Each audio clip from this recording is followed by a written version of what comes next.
Yeah. Teaching the gains. Stick with me. I'm going to keep this video short, sharp and sweet so you can watch it, learn, take it, go, gain.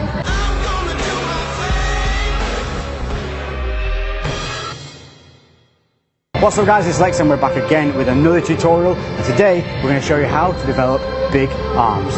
The one thing you need to know about getting big arms is this: it's not the bicep, it's the tricep, it's this. This is what gives you a big arm. So today we're going to focus on tricep movements and making sure that you are getting these right, but we're going to be going fast. So what movements we're going to look at today? We're going to take a look at some cable movements and some dumbbell movements. The cables are user friendly because you're able to stand up and do a lot of the movements. Really easy, just changing handles and moving on. When it comes to the dumbbells, we're going to have to create a few more angles to hit the muscle, but we're going to take you through those today. As I said, quick and simple, so let's get going. So first off, we're going to take a look at the variety of cable extensions that are available to you. We'll start with the straight bar, then we're going to move on to some rope and some single arm movements. What we're going to look at specifically here is the posture that you need to maintain and where you're going to extend the arm to get that maximum contraction and maintain load. A lot of people on here make some serious errors, and we're going to take a look at those now. So here are the top errors that we see commonly in the gym. Number one, bringing the weight off and going straight into your movement. If you start here and go straight in, you have no chance to set the body and get yourself a good foundation on which to lift. So number one is to make sure to set the body before lifting. Number two, what you'll see is a lot of people rounding off the shoulders, pushing through and leaning their body weight over to get the extension. This is not focusing on the tricep anymore. This is all about body weight. I can sit here and chill all day. No good. Number three, lifting off center. And by that I mean leaning the head to one side and crossing over from the central point of the cable. This is a bad one because wherever your head goes, the body will follow. And if you're not a seasoned lifter and you don't have control of the body like most people don't, leaning your head off to one side will make the whole body lean and your symmetry is lost. Number four, being a jerk. By that I mean swinging through, putting all the body weight, letting all the joints move out of position. This again is just utilizing body weight and momentum to lift the weight. You're not focusing on the muscle, so you're not going to get the gains that you're intending. Number five, limp-wristed Larry. And by that I mean not maintaining a strong wrist posture. What we want to be doing is driving through, keeping the wrist solid. What you see a lot of people do is they begin to drive, the wrists are weak, hands are moving back and forth on the bar, so they end up lifting like this.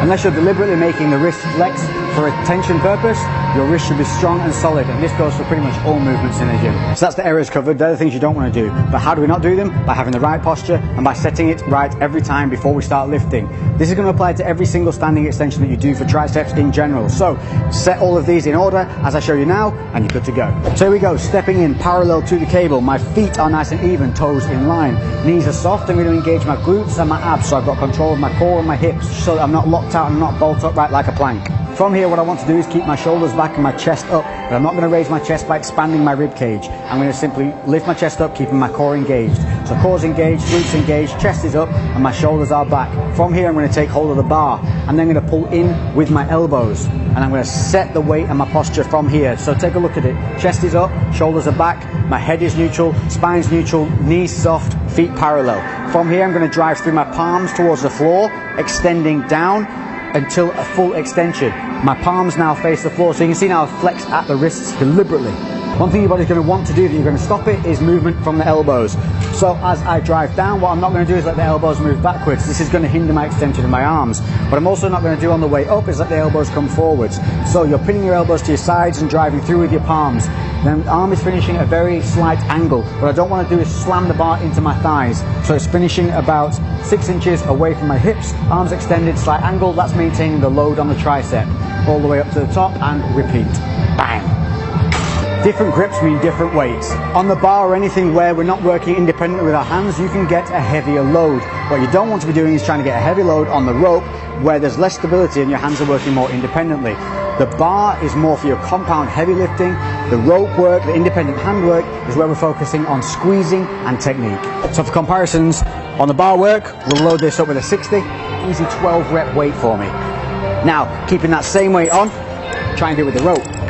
Hands are working more independently here, there's no stability, so I'm having to work much harder. So to try and lift that 60 with a rope,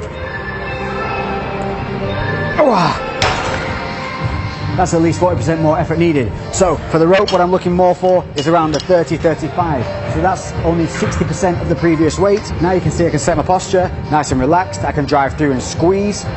Nothing is overloading. So by keeping the weight in a proper utilizable range, my posture stays solid, my contraction stays stronger, and I'm able to get better reps. Better reps over a long period of time will give you better gains than bad reps all the time. Some cable variations. So starting with some single arm, cable on its own, no handle. You can grab just the ball that's on the cable, either standing straight on, doing single arm. This is a real nice way of creating a nice balance to your lift. So if you find that you have a weak arm and a strong arm, a leading side and a weaker side, this is a really good way of helping balance and making each side work individually so that you're not just lifting with your leading side.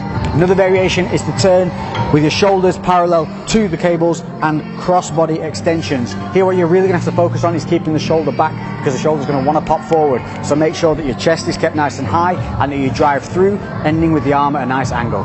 For the bar work, a really nice variation I like to utilize is underhand grip tricep extension.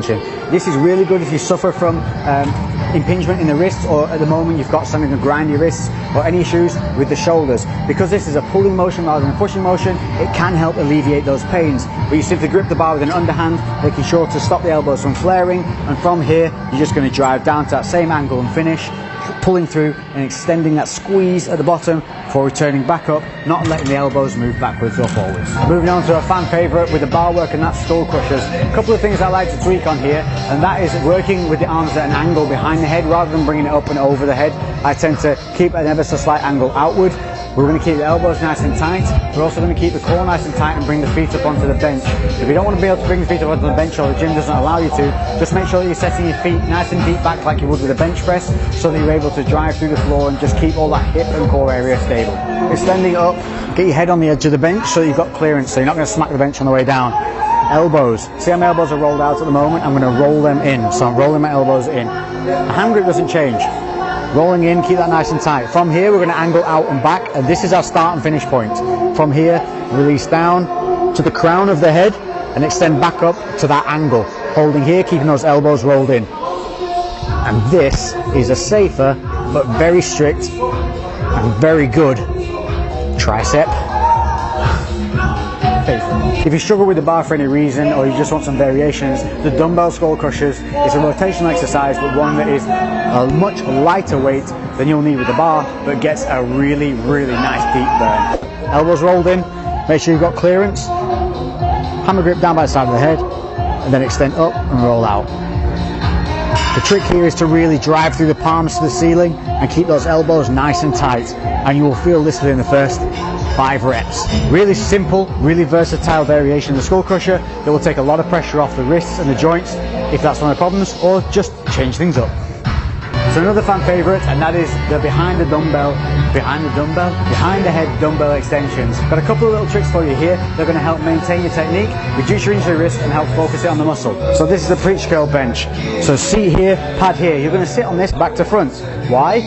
Because now the preacher curl gives you a nice support on your back and helps you maintain an upright posture with your chest up, but also able to engage your abs. It's offering a little bit of support rather than doing this with an upright seat, which one, can sometimes get in the way of the lifts, and two, as a result of not having the seat behind you, you've got a less tendency to lean a little bit forward and let the shoulders round. So this is going to allow us to get a full extension, but it's allow us to be safe whilst doing so. So at this point, I'm going to engage my abs, make sure that they're tight. What I'm not doing is expanding the rib cage and letting my lower back arch, which a lot of people will do to try and get the dumbbell behind the head. So pulling your abs in, you're going to plant your feet, symmetrical, feet in line.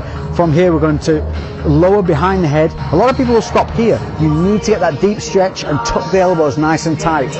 This is going to help take a lot of the stress off the shoulders. If you flare the elbows out and start lifting, what you're going to do is put some stress on the shoulders.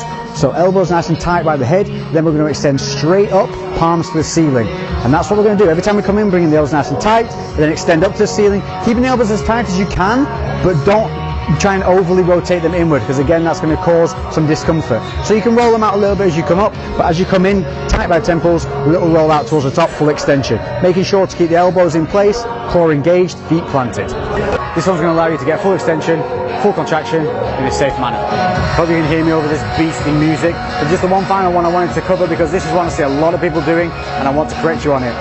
Over the head tricep extensions. So you'll see a lot of people on this, but what they'll do is lean all their body weight into it and then they end up throwing it through and leaning their body weight down. What you can do is lean the body weight in, but then your body needs to stay static.